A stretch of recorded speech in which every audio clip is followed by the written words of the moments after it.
La clase de hoy es sobre la serie que hemos venido viendo las últimas semanas respecto a la iglesia, o la carta, perdón, de los Corintios, la primera carta a los Corintios. Específicamente estamos estudiando sobre esta carta los problemas o las problemáticas de esta iglesia en Corinto.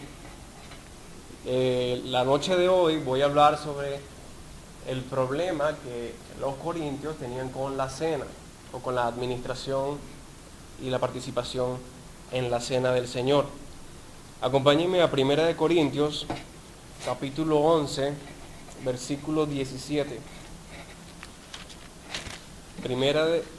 A los Corintios, capítulo 11, versículo 17.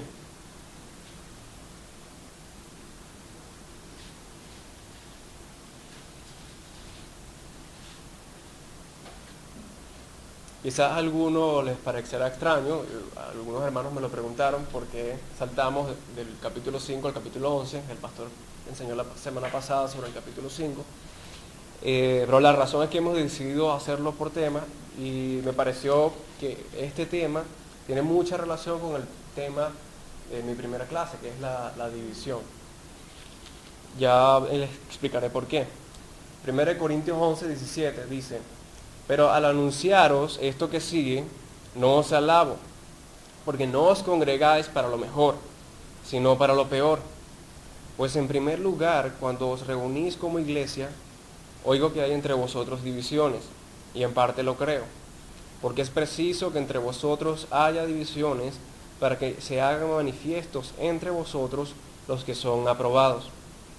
Cuando pues os reunís vosotros, esto no es comer la cena del Señor, porque al comer cada uno se adelanta a tomar su propia cena, y uno tiene hambre y otro se embriaga. Pues que no tenéis casas en que comáis y bebáis, o menospreciáis la iglesia de Dios y avergonzáis a los que no tienen nada. ¿Qué os diré? ¿Os alabaré? En esto no os alabo, porque yo recibí del Señor lo que también os he enseñado, que el Señor Jesús, la noche que fue entregado, tomó pan, y habiendo dado gracias, lo partió y dijo: tomad, comed, esto es mi cuerpo que por vosotros es partido. Haced esto en memoria de mí. Asimismo tomó también la copa, después de haber cenado, diciendo: esta copa es el nuevo pacto en mi sangre. Haced esto todas las veces que la bebiereis, en memoria de mí. Así pues, todas las veces que comiereis este pan y bebiereis esta copa, la muerte del Señor anunciáis hasta que Él venga. De manera que cualquiera que comiera este pan o bebiera esta copa del Señor indignamente, será culpado del cuerpo y de la sangre del Señor. Por tanto, pruébese cada uno a sí mismo, y coma así del pan, y beba de la copa. Porque el que come y bebe indignamente, sin discernir el cuerpo del Señor, juicio come y bebe para sí. Por lo cual hay muchos enfermos y debilitados entre vosotros, y muchos duermen. Si, pues, nos examinásemos a nosotros mismos, no seríamos juzgados. Mas siendo juzgados, somos castigados por el Señor, para que no seamos condenados con el mundo. Así que, hermanos míos, cuando os reunís a comer, esperaos unos a otros. Si alguno tuviere hambre, coma en su casa, para que no os reunáis para juicio. Las demás cosas las pondré en orden cuando yo fuere. En los versículos, específicamente en el versículo 20, Pablo nos da a entender cuál era el problema o en qué contexto se estaba dando este problema. Dice: cuando pues os reunís vosotros. Pablo aquí se refiere a la reunión formal y pública de los creyentes que nosotros conocemos como culto, que específicamente se da y lo celebramos es el domingo, pero que guardando las distancias puede extenderse a otros días como hoy martes. Pero aquí en este pasaje Pablo hace una distinción entre reunirse como iglesia y reunirse casualmente como amigos o hermanos en la fe. Esa distinción hay que tenerla clara. Un versículo antes aclara esta idea. Dos versículos antes, el 18, dice, pues en primer lugar, cuando os reunís como iglesia. Hay una diferencia entre reunirse como iglesia. De manera que podemos reunirnos nosotros casualmente, informalmente, en cualquier otro lugar, pero cuando nos reunimos aquí como pueblo de Dios, hay una diferencia. Y la diferencia no la hace quienes participan, quienes forman parte de esta reunión, sino lo que se hace en esa reunión. Si yo hago una reunión en mi casa e invito a algunos hermanos, no puedo decir que estoy reunido como iglesia, es decir, como iglesia local. Simplemente es una reunión que estoy llevando a cabo en mi casa, una reunión informal y casual. Pero puedo estar con esos mismos hermanos en la iglesia y decir que estoy reunido como iglesia. Entonces la diferencia lo hace, no es los que participan, que pueden ser las mismas personas, sino lo que se realiza allí. Porque lo que se realiza cuando nos reunimos como iglesia le compete exclusivamente a la iglesia local, con sus autoridades y con sus miembros debidos.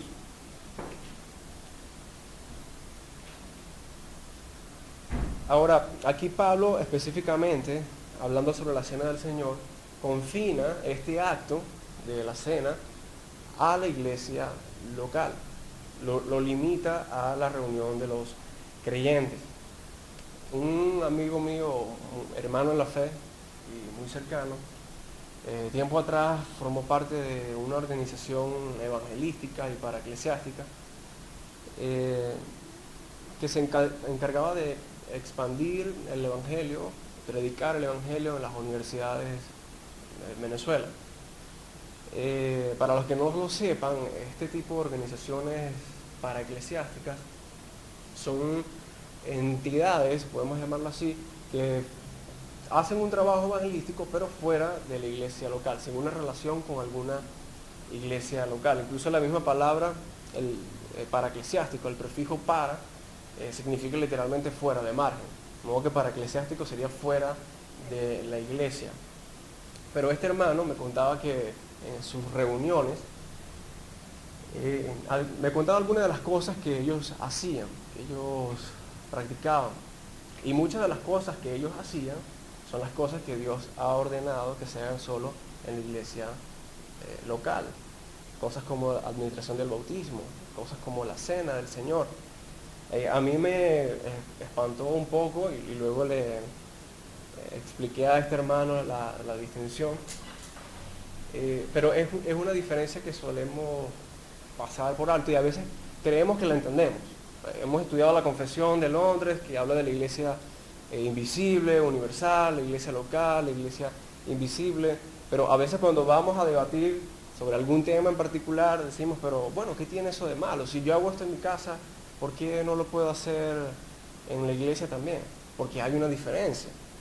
Hay una diferencia cuando oras en tu casa, cuando cantas en tu casa, cuando oras y cantas en la iglesia. Son lugares distintos y la diferencia no lo hace el templo, sino las personas reunidas, el propósito que tienen y los elementos que se manejan allí que Dios ha ordenado.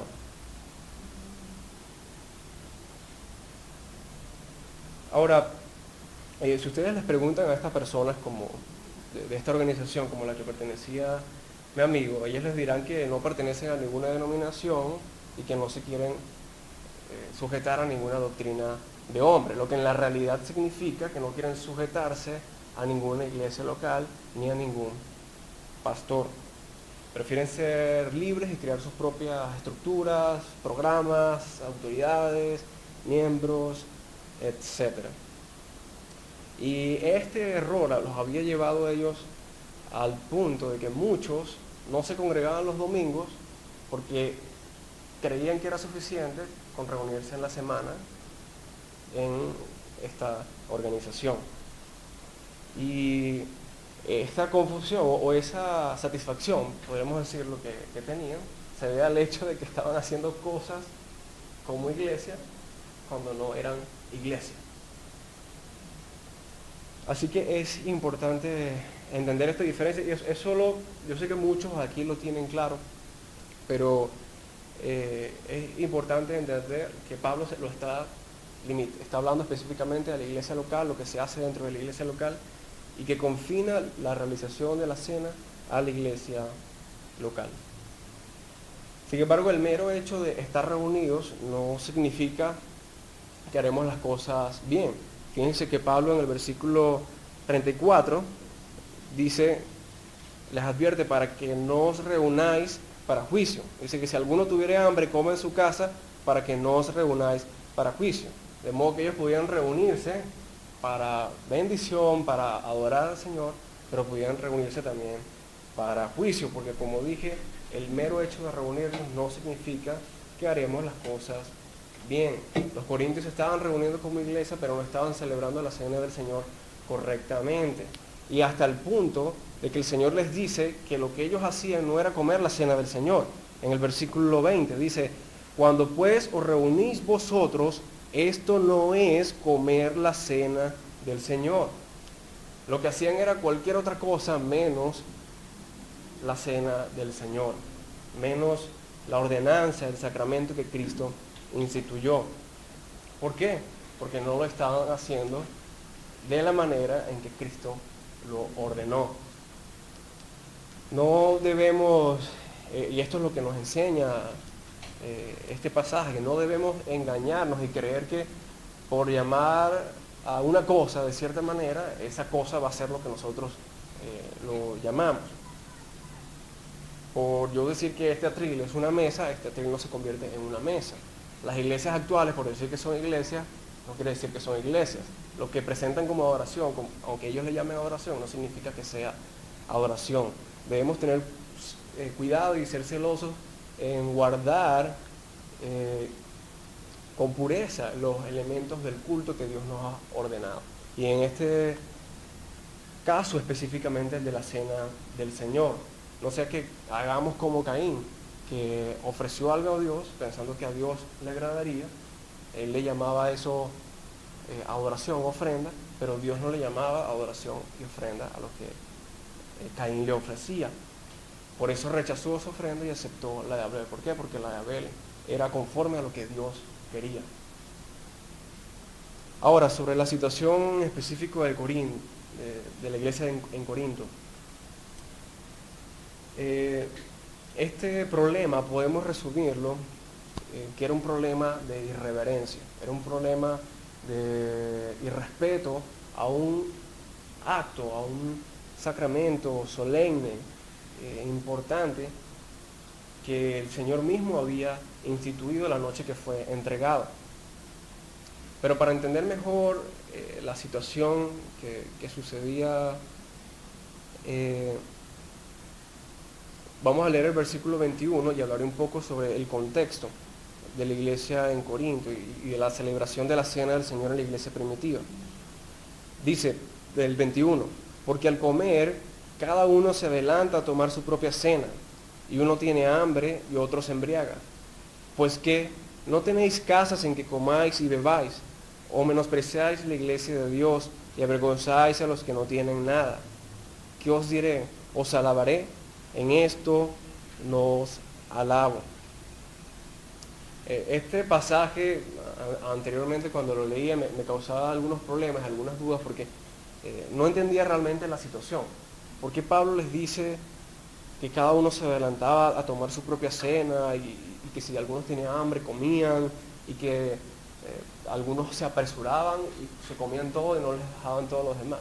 Yo me imaginaba, en mi ignorancia, que era que quizá el pan y el vino que estaban reservados para la cena, llegaban algunos y se lo comían. Eso es lo que pensaba. Pero, estudiando el contexto de la iglesia primitiva, aprendo, y lo comparto con ustedes, que los cristianos, los primeros cristianos, y no solamente del siglo I, sino también de muchos siglos posteriores, celebraban la cena del Señor junto con una comida, que le llamaban agape o fiesta de amor. Esta era básicamente un compartir, donde todos colaboraban, imagino que con la ayuda de los diáconos, todos ponían comida y juntos hacían una cena, una comida en la que todos se sentaban a la mesa y participaban. En Hechos 2:46, Lucas habla sobre esto. Él dice sobre esta misma costumbre. Dice que partían el pan en las casas, refiriéndose a la cena del Señor, y que comían juntos con alegría y sencillez de corazón. Entonces, esta costumbre o este compartir estaba relacionado con la cena del Señor. Sin embargo, esto no fue instituido formalmente dentro del acto de la cena del Señor. Cristo no lo menciona en ninguno de los pasajes del Evangelio donde instituyó la cena. Fue una costumbre que surgió, que era permitida y que tenía relación con la cena del Señor porque mantenía lo que en esencia la cena del Señor es para el pueblo de Dios, un tiempo de comunión y unidad. Fíjense que en Hechos 2:46 Lucas dice que los cristianos en Jerusalén comían juntos con alegría y sencillez de corazón. Pero en Corinto la situación era diferente, porque algunos, dice que cada uno se adelantaba a tomar su propia cena y uno tiene hambre y otro se embriagan. Básicamente lo que sucedía es que había un grupo de hermanos, quizá que eran los que llevaban la comida, que se comían todo y no les dejaban nada a los demás, y especialmente a los que no tenían nada. Y lo que había detrás de este pecado era el desprecio. Despreciaban tanto a la iglesia de Dios y despreciaban a los más necesitados de la iglesia. E incluso esta fiesta de amor, este compartir, para algunos cristianos era la única comida decente de la semana, especialmente para los esclavos. Era el único tiempo en el que podían comer mejor. Y estos hermanos, los que más tenían, se comían todos ellos y no pensaban en los demás. En 1 Corintios 10, 16, 17, acompáñenme allí, por favor. 1 Corintios 10, versículos 16 y 17. Dice, la copa de bendición que bendecimos no es la comunión de la sangre de Cristo. El pan que partimos no es la comunión del cuerpo de Cristo. Siendo uno solo el pan, nosotros, con ser muchos, somos un cuerpo, pues todos participamos de aquel mismo pan. De modo que, como les mencioné anteriormente, la cena del Señor, en esencia, para el pueblo de Dios es un tiempo de comunión y de unidad. En ese momento somos especialmente un solo cuerpo, que come de un solo pan y bebe de un solo vino. También tenemos los mismos propósitos en común. Participamos para recordar al Señor, recordar en especial su muerte, anunciamos su muerte y obtenemos el mismo provecho espiritual, todos juntos.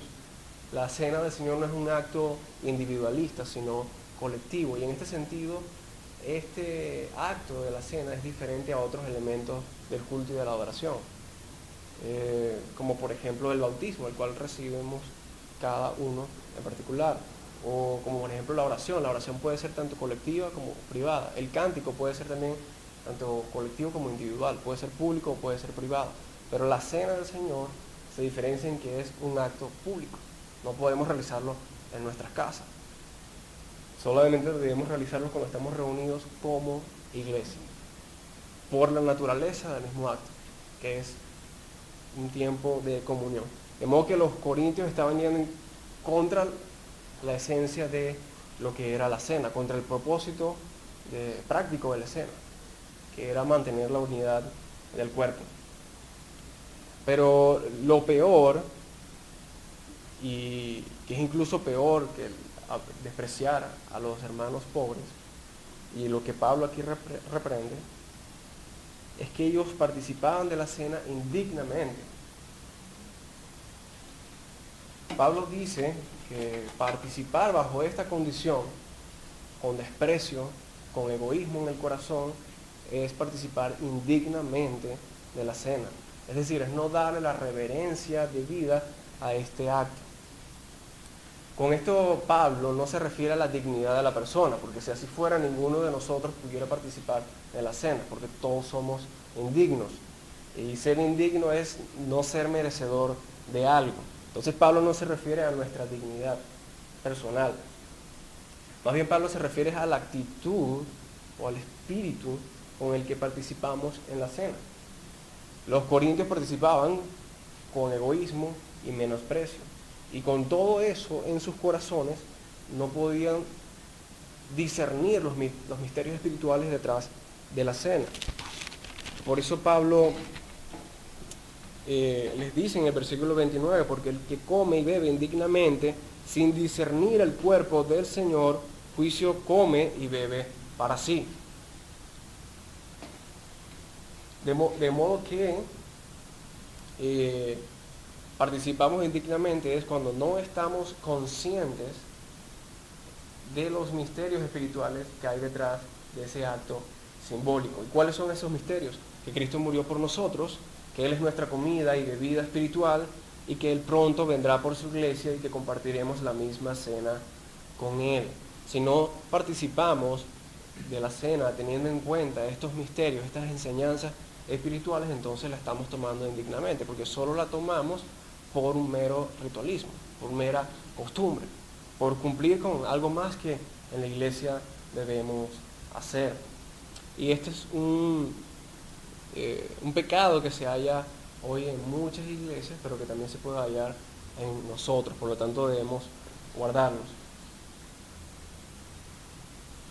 Pablo no tenía en mente, y esto es importante aclararlo, la costumbre moderna de no tomar de la cena por algún pecado cometido previamente. Muchas personas actualmente caen en esto, posiblemente alguno de ustedes lo haya hecho, que llegan un domingo a la iglesia, el día anterior cayeron en algún pecado y no se sienten dignos de participar de la cena. Pero de nuevo, repito, si fuese de esa manera, ninguno de nosotros pudiera participar, a menos que ese domingo en específico no cometiéramos un solo pecado. Lo que Pablo pide a los corintios es que se prueben a sí mismos, como les mencioné, que tomen cada uno un momento para reflexionar su actitud o espíritu durante la cena. De manera que al participar debemos, más que pensar en los pecados que hemos cometido previamente, debemos probarnos y ver si estamos conscientes del beneficio espiritual y de los misterios espirituales de esa cena, y si nuestros corazones en ese momento se están uniendo espiritualmente al Señor, o si lo estamos haciendo solo por costumbre.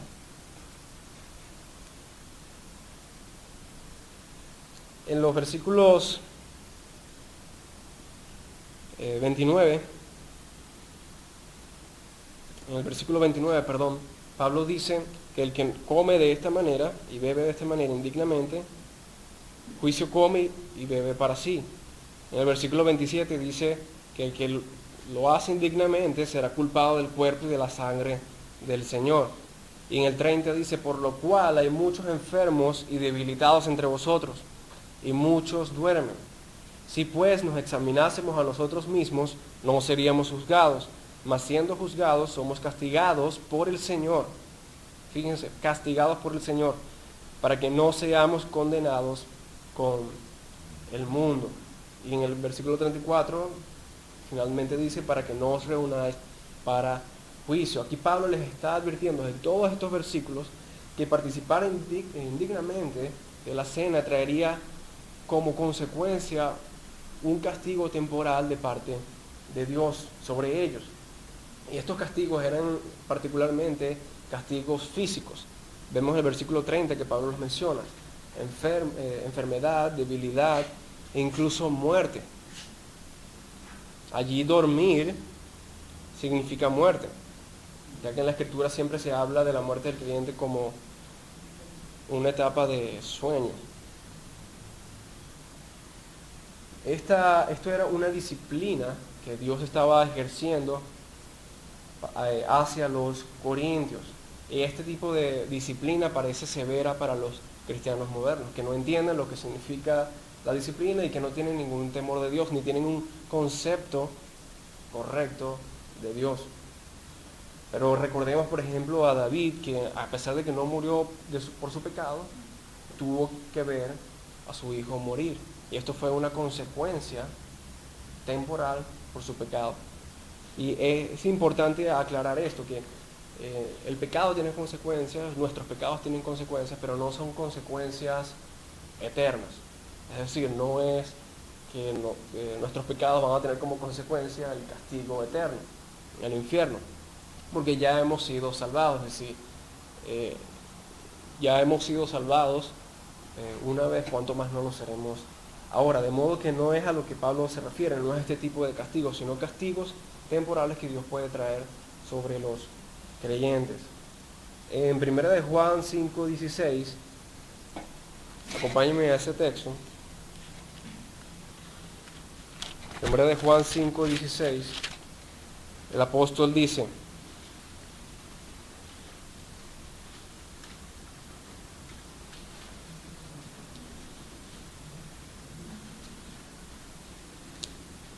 si alguno viera a su hermano cometer pecado que no sea de muerte, pedirá y Dios le dará vida. Esto es para los que cometen pecado que no sea de muerte. Hay pecado de muerte por el cual yo no digo que se pida. Aquí el apóstol hace una distinción entre dos tipos de pecados, los pecados que son de muerte y los que no son de muerte. Y Juan obviamente no se refiere a la muerte espiritual porque todos los pecados conducen a la muerte espiritual. Se refería específicamente a la muerte física. Y el pecado que estaban cometiendo los corintios al ser irreverentes en la cena era un pecado de muerte, que se clasificaba así como un pecado de muerte. Este tema sé que es un poco polémico y son textos un poco oscuros sobre los que a veces, si van a comentarios bíblicos, van a hallar muchas interpretaciones. Pero a veces lo que sucede es que queremos forzar mucho los textos para que digan lo que queremos que digan, porque nos parece muy severo que Dios sea así. Pero es una realidad, Dios trajo castigos sobre los corintios, y eran castigos severos, como incluso la muerte. Para dejar esto más claro a ustedes, el pastor Plinio la semana pasada habló sobre el caso de inmoralidad que se juzgó en la iglesia de Corinto. Si recuerdan, Pablo dice a este hombre, eso está en el capítulo 5, que debía ser entregado a Satanás para destrucción de su carne a fin de que sea salvo en el día del Señor. Voy a leer el pasaje, dice el versículo 5 del capítulo 5, el tal sea entregado a Satanás para destrucción de la carne, a fin de que el espíritu sea salvo en el día del Señor Jesús. Y de nuevo, este es un texto que si van a los comentarios bíblicos se van a hallar muchas interpretaciones, pero el pasaje es claro por sí mismo. Pablo, al hablar de carne y espíritu, está haciendo una distinción entre el cuerpo y el alma. Es una distinción que se hace siempre en la Escritura. Y entregar a este hombre a Satanás significaba que iban a exponer a este hombre al diablo y a que fuese zarandeado por Satanás hasta el punto de morir. Y esto era una forma en la que Dios estaba castigando y disciplinando a este hombre. Pero Pablo dice, a fin de que el espíritu sea salvo en el día del Señor Jesús. Es decir, este hombre iba a recibir un castigo temporal por su pecado, pero iba a ser finalmente salvo. El texto no lo dice, que este hombre se arrepintió de su pecado, pero es algo que podemos asumir. Así como podemos asumir que los corintios que murieron por participar irreverentemente en la cena, también se arrepintieron de sus pecados. ¿Por qué lo podemos asumir? Porque el arrepentimiento no depende de nosotros, depende de Dios. Y en ambos casos se nos deja claro que estas personas fueron salvadas. El hombre de Corinto dice que fue salvado y Pablo habla de estos creyentes como que fueron salvados porque dicen que dormían, no dicen que morían, que murieron. Esto, hermanos, más que para polémica, fue escrito para que nosotros temamos. El Señor no solamente utilizaba este tipo de castigos para disciplinar a esas personas, sino también para advertirles a los demás, para que los demás creyentes vieran en ellos un ejemplo de que así como ese hermano mío fue castigado por el Señor por ser necio y continuar en su pecado, así yo puedo también ser castigado. De modo que ese es un propósito del Señor con estos castigos. Y nosotros debemos entonces temer. Alguien dirá, bueno, ya el Señor no disciplina de esta manera en nuestros días. Y yo pregunto, ¿cómo lo sabes?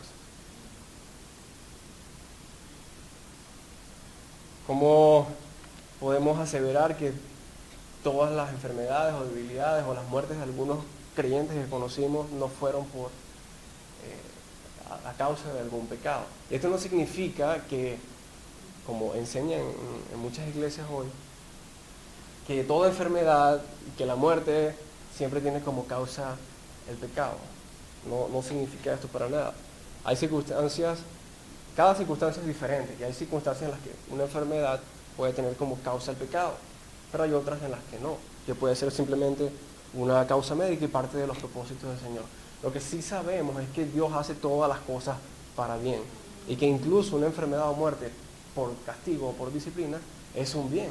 Dios, al castigar a estas personas de esta manera, lo hacía para su bien, aunque nos parezca extraño. ¿Por qué? Porque así los estaba librando de caer en pecados peores. Los estaba librando también de la apostasía. Esta es una manera en la que el Señor guarda y protege a su pueblo. Esta es una manera en la que también se cumple la perseverancia de los santos.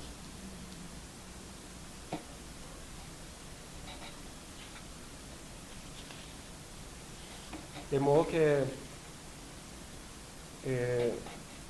para nosotros debe ser esto, debe ser una advertencia más que una polémica, y eso quiero que sea lo último que quede en sus mentes con respecto a este asunto.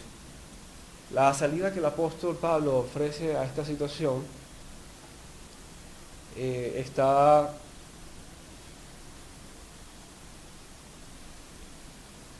en el versículo 28, cuando dice, por tanto, pruébese cada uno a sí mismo. No queremos ser castigados por tomar irreverentemente de la cena. Bueno, esta es la salida que Pablo ofrece, examinarse a sí mismo, es decir, estar atentos y vigilantes con nuestros pensamientos, con nuestras actitudes, con nuestro comportamiento durante la cena. Todo eso, tanto nuestros pensamientos como nuestra actitud, nuestro espíritu, o más bien yo creo que quedaría, mejor dicho, nuestra disposición, la disposición de nuestro corazón en el momento de la cena. Eso es lo que debemos tomar en cuenta, eso es lo que debemos probar. No debemos probar si pecamos el día anterior porque pecamos. Debemos probar es nuestra conciencia en ese momento. Estamos en ese momento conscientes de lo que realizamos, de lo que ese pan y ese vino significan. ¿Tiene algún sentido para nosotros la muerte de Cristo o nos parece una locura? Eso es lo que significa tomar la cena dignamente. Ahora, Pablo en una sección de este pasaje, desde el versículo 23 hasta el versículo 26, habla sobre la institución de la Cena del Señor, hace referencia a ese suceso que se encuentra en los evangelios, específicamente en Mateo, Marcos y Lucas. Y Pablo lo hace para recordarles a los corintios cómo se lleva a cabo la Cena del Señor, cómo fue que Cristo la instituyó, cuál es la manera correcta de hacerlo, ya que ellos estaban haciendo algo que no era la Cena del Señor, como Pablo mismo se los dijo. Algo curioso sobre este pasaje es que este texto, 1 Corintios 11, del 23 al 26, es el primer pasaje en toda la escritura, recapitulo, fue el primer pasaje, fue el primer texto que citaba palabras del Señor Jesucristo. Este texto, esta carta a los Corintios se escribió primero que los evangelios.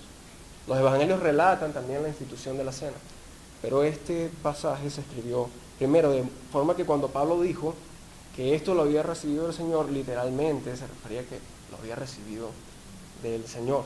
Por supuesto, para aquel momento existían los otros apóstoles y le habrían contado a él lo que sucedió, pero no hay duda de que también el Señor se lo reveló directamente, todo lo que pasó en aquella noche y cómo Él instituyó la cena. Voy a leer de nuevo el pasaje, dice, versículo 23, porque yo recibí del Señor lo que también os he enseñado, que el Señor Jesús, la noche que fue entregado, tomó pan, y habiendo dado gracias, lo partió y dijo, tomad, comed, esto es mi cuerpo que por vosotros es partido, haced esto en memoria de mí. Asimismo tomó también la copa, después de haber cenado, diciendo, esta copa es el nuevo pacto en mi sangre, haced esto todas las veces que la bebiereis en memoria de mí.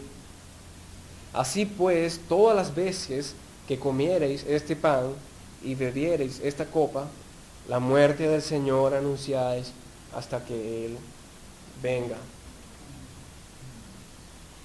Quiero finalizar hablando sobre este pasaje, sobre la institución de la cena y lo que ella significa. Pero antes quiero darle un poco de contexto con respecto a la última noche en la que el Señor fue entregado. La noche que el Señor instituyó esta cena era el 14 de Nisan, del mes de Nisan. Y este día, como dice en los evangelios, era el primer día de la fiesta de pan sin levadura, es decir, de la Pascua. Todo Israel estaba pendiente de esta fiesta.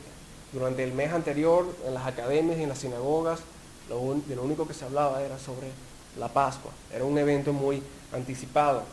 Todo el mundo iba además a Jerusalén. Esta era una fiesta con un tinte nacionalista, porque era para el recordatorio del éxodo de Israel de Egipto. Y también miraba hacia el futuro, no solamente hacia el pasado, porque esperaban su liberación final. Probablemente en aquel contexto esperaban su liberación de los romanos. Así que los sentimientos nacionales en esta época estaban a flor de piel. Este primer día de la fiesta, el Señor sabía que su hora había llegado, como dice en los evangelios, y que debía partir de este mundo para ir al Padre. De modo que el Señor, con la intercesión de celebrar la cena, les delegó a Pedro y a Juan que fueran a cierto lugar, a cierto hombre, y prepararan allí el lugar, el aposento alto. Así lo hicieron Pedro y Juan y prepararon todo para la cena. Las 4 copas, el vino, las tortas de pan sin levadura, las hierbas amargas y el cordero pascual que comerían, que era la comida principal de la cena. Cuando llegó la noche, el Señor se sentó con los discípulos en este aposento alto.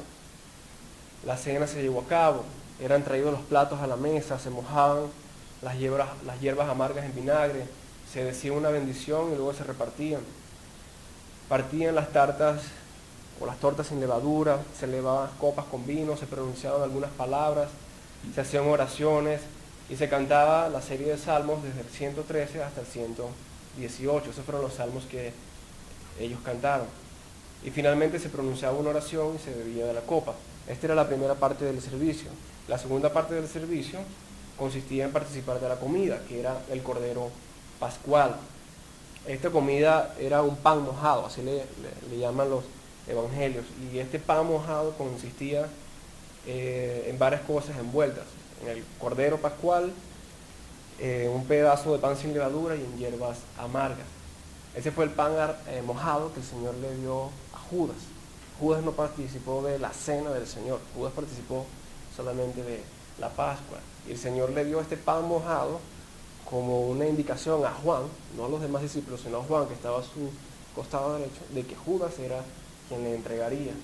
Y luego de que Judas tomó ese bocado de pan, salió apresuradamente y precipitadamente y dejó el lugar, cosa que los demás discípulos no entendieron. Incluso es el pasaje que ellos creían que el Señor le había pedido a Judas que fuese a comprar algo más que faltara, ya que Judas era el tesorero, el administrador de entre los discípulos. Pero no, Judas salió y esto tiene creo que hay un símbolo aquí, una alegoría en esto. Y es que Judas, aunque participó de la cena anterior de la Pascua, participó de esta celebración, no participó de la cena del Señor. Es decir, Judas estaba aún bajo el antiguo pacto, Judas estaba aún bajo la ley, Judas estaba aún justificándose por sus propias obras, Judas no había recibido la gracia de Dios. Por eso él no participó de la cena del Señor, por eso salió de ese lugar, porque no iba a participar de ella dignamente. Luego de que Judas salió, llegó el momento más solemne de la cena, justo después. El Señor incluso interrumpió la celebración acostumbrada de la cena. Él dio un stop a la cena e instituyó, a la cena pascual me refiero, e instituyó aquí lo que nosotros conocemos como la cena del Señor. En esta institución el Señor escogió dos elementos que los tomó de la cena pascual: el pan sin levadura y el vino. El vino, por un lado, significando su sangre, que sería luego derramada por nosotros. Dios requería un derramamiento de sangre para expiar los pecados y fue necesaria la sangre de su Hijo. Específicamente era su sangre a la que se refería, porque esta es la única sangre que tenía el poder de expiar los pecados del mundo. Ningún otro derramamiento de sangre podía hacerlo. Esta también era la sangre del pacto, como el mismo Señor lo dice. Esta copa es el nuevo pacto en mi sangre. Y lo que esto significa es que la muerte de Cristo confirmaba el nuevo pacto. La sangre de Cristo garantiza las promesas del nuevo pacto dadas a aquellos que pertenecen al pacto, es decir, a nosotros, su pueblo. Esto está claro en Hebreos 9, 16, 17. Dice: porque donde hay testamento es necesario que intervenga muerte del testador, porque el testamento con la muerte se confirma, pues no es válido entre tanto que el testador vive. De modo que una de las razones por las que Cristo debía derramar su sangre, por las que debía morir, era para garantizar, para confirmar el pacto que Dios iba a hacer con su pueblo en él. Lo crucial, esto es quizá un comentario aparte, pero creo que es importante decirlo, lo crucial del derramamiento de sangre no es el derramamiento de sangre en sí, ni la sangre en sí misma. Hoy en día los evangélicos se han vuelto supersticiosos, y yo creo que más de alguno de ustedes lo fue en alguna ocasión, que han convertido la sangre de Cristo en un amuleto. Y decimos, bueno, la sangre de Cristo tiene poder, sin entender lo que eso realmente significa. Y usan la sangre de Cristo para ungir carros, para ungir casas, para ungir personas, para ungir quizás hasta el perro. Lo que se consigan lo hacen. Y esto, hermano, a mí, de todas las cosas que se hacen hoy, es lo que más me causa alarma. Porque realmente y sinceramente creo que es una blasfemia esto, utilizar la sangre del Señor de esta manera, para cosas tan frívolas, para cosas tan vanas como un carro o una casa. Además del hecho de que ya están malinterpretando lo que la Biblia enseña sobre eso. Pero cuando la Biblia habla de la sangre se refiere a la muerte, no habla específicamente del líquido. No es que ese líquido en sí mismo tenía algún poder, se refiere a la muerte, es una metáfora. Y fue la muerte de Cristo entonces lo que confirmó el nuevo pacto. Por otro lado, el pan sin levadura significaba el cuerpo del Señor que sería partido, significaba todo su ser que era sin pecado, que era puro. El Señor en este sentido era perfecto y santo. Algo que me llamó la atención leyendo sobre la cena pascual, preparando la clase, es que los israelitas, días antes o semanas antes de antes de que llegara la Pascua, buscaban por toda la casa rastros de levadura que quedaran. Toda la levadura que tenían la botaban, la destruían, pero buscaban minuciosamente por toda la casa rastros de levadura, porque la levadura podía haberse caído en algún momento accidentalmente, o quizás en alguna esquina, en algún lugar, y buscaban con detalle levadura en todos los lugares. Bueno, me parece que eso es una imagen de lo que nosotros debemos hacer en nuestra vida cristiana. Debemos buscar esa levadura que aún hay en nosotros minuciosamente y destruirla. Pero el Señor era sin levadura, es decir, era sin pecado. Aunque pudiéramos buscar en Él minuciosamente levadura, nunca la pudiéramos conseguir. Y Él escogió este pan sin levadura para significar entonces su cuerpo, que sería molido y partido, así como el pan se partía. Ahí, detrás de eso también hay un significado. El hecho de que se partiera el pan y se diera a cada uno. Eso significa que fue Cristo partido por nosotros y que todos comemos de Él. Como dije en la clase anterior, Cristo no es de uno solo, Cristo es de todos y todos participamos de Él. Esto no solamente que este pan, que Cristo fuese partido, no solo significa que Él fue herido físicamente, no solo significa los látigos, los golpes, la corona y la cruz, sino también el sufrimiento espiritual infligido por su Padre. Isaías 53 dice que Cristo fue herido de Dios y abatido, y que el Señor quiso quebrantarlo sujetándole a padecimiento. Estos son, hermanos, los significados de estos elementos de la institución.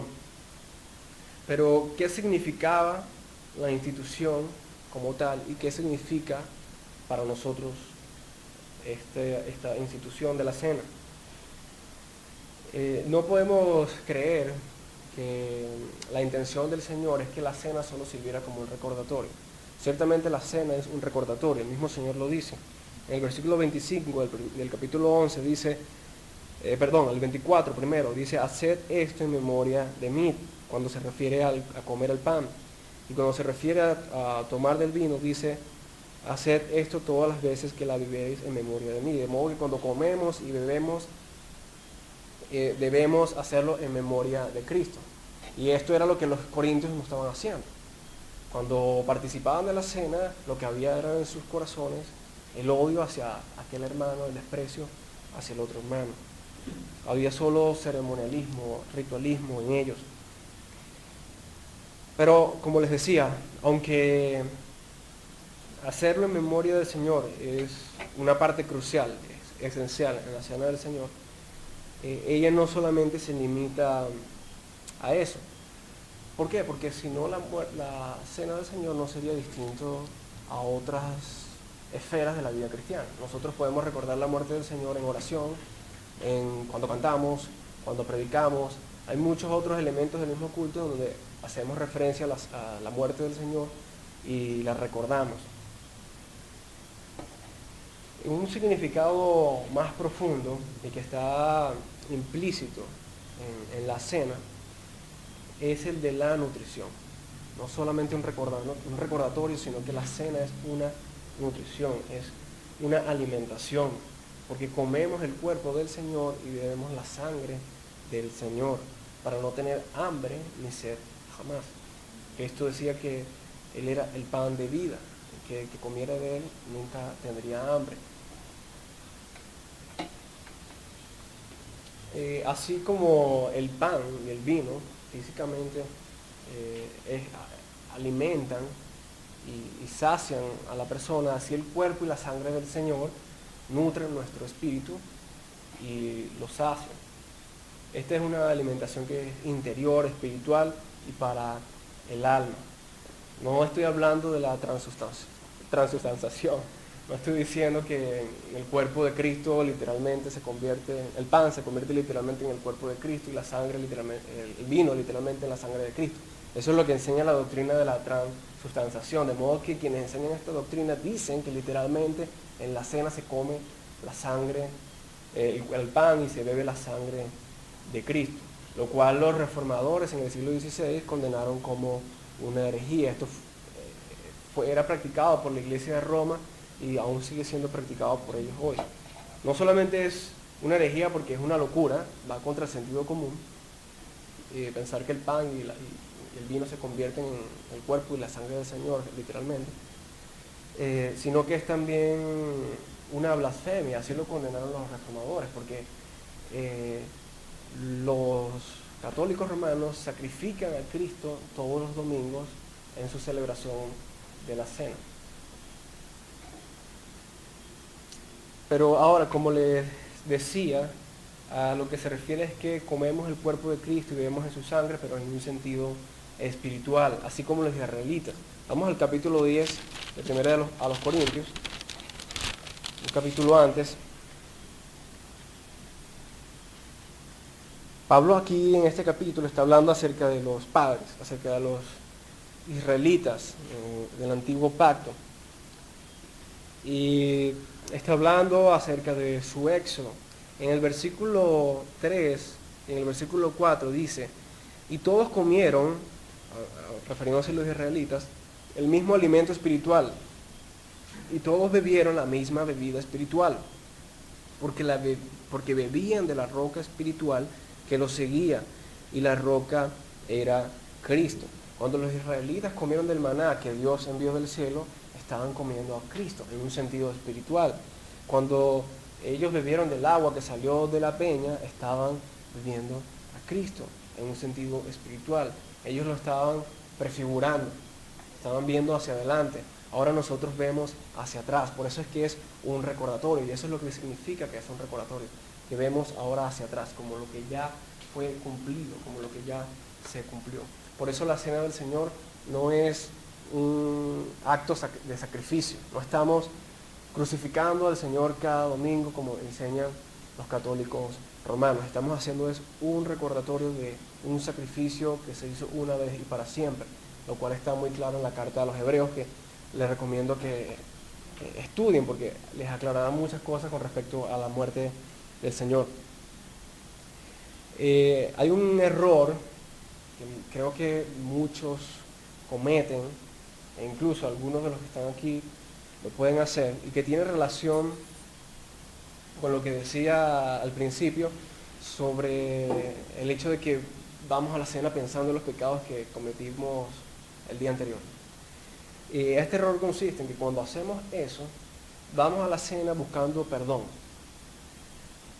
Vemos la cena como un momento especial en el que vamos a conseguir un perdón especial. Y detrás de eso está el error de Roma, está la herejía de Roma, de ver la cena como un sacrificio. Es decir, ese es el momento en que nuestros pecados van a ser realmente expiados, porque estamos tomando la sangre y estamos comiendo el cuerpo de Cristo. Esa es una herejía sutil que pasa desapercibida por nuestras mentes. Y pasa por nuestra mente porque es un error teológico, es un error, es el error de no entender lo que significa la cena. Ciertamente, si estás en el momento de la cena y hay algún pecado que has cometido y no te has arrepentido, obviamente pide perdón, pero no veas la cena como un momento especial en el que tus pecados van a ser perdonados. Si ya pediste perdón por esos pecados anteriormente, ¿por qué volver a pedir perdón allí? No serás más perdonado porque estás tomando la cena. Sin embargo, con esto quiero ser cuidadoso porque sé que algunos, por la solemnidad del acto, se sienten más impulsados a pedir perdón y ven más su miseria y su condición y se sienten avergonzados ante el Señor por algo que hayan hecho en la semana y le piden perdón de nuevo. Eso es entendible y es parte de lo que es un creyente. Pero debemos tener cuidado con creer que es ese acto el que nos va a lograr ser perdonados de verdad. Ahora, ¿cómo comemos del cuerpo de Cristo y bebemos su sangre? ¿Qué significa eso? ¿Cómo lo hacemos en la realidad, en la práctica? ¿Solamente cuando tomamos el pan y lo ponemos en nuestras bocas y bebemos el vino? Lo hacemos es cuando meditamos en la enseñanza espiritual de la cena, que su cuerpo fue dado por nosotros y que su preciosa sangre fue derramada para la remisión de nuestros pecados. Pensar en esos misterios, en esas enseñanzas que hay detrás de la cena, que hay detrás de esos símbolos, es lo que nos alimenta. Eso es lo que nos alimenta.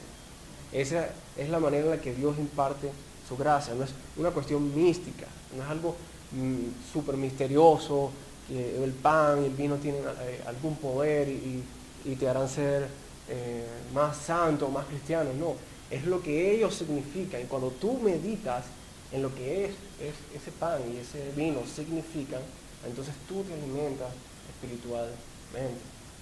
Eso es lo que significa. En último lugar, y para finalizar, la cena es un símbolo de unión, como lo dije ya antes. La misma ceremonia muestra esta unión. Vemos que el Señor tomó del pan, lo partió y lo repartió a los discípulos.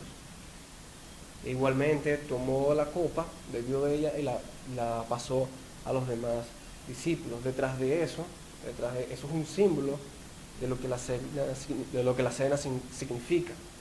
Es un momento de comunión. Pero lo más importante es que todos como cuerpo participamos de Cristo en ese momento. Esta unidad no solo se refiere al hecho de estar unidos en un mismo espacio, en un mismo local, sino a la unidad de corazón. Eso es lo que es más importante de la cena. No solamente debemos ir a la cena conscientes de todas esas enseñanzas espirituales, de todos los misterios que hay detrás de ellas, sino con paz y con amor hacia nuestros hermanos. No sería adecuado participar de la cena estando en conflicto con otro hermano. ¿Cuál sería la recomendación aquí? La misma que hizo el Señor en otro contexto. Ve y reconcíliate con tu hermano. ¿Cómo participas de la cena del Señor? Que es un acto que simboliza la unión de la iglesia, de la comunión de la iglesia, y estás en conflicto con tu hermano. Es es una actuación hipócrita, realmente. Es contradictorio hacerlo. Esta, entonces, hermanos, es la exhortación final, y esta fue la exhortación de Pablo a los corintios, a permanecer en amor, en que la cena, en que ese tiempo de comunión significara realmente algo para ellos. Ellos despreciaban a los que tenían menos, pensaban que eran solo en ellos mismos, comían todo y luego iban y participaban de la cena. Porque lo más probable es que ese compartir se realizara antes de la cena. Entonces, con esa actitud es que ellos iban después a participar. Entonces debemos guardar tanto nuestra conciencia, lo que tenemos en mente en ese momento, el propósito, la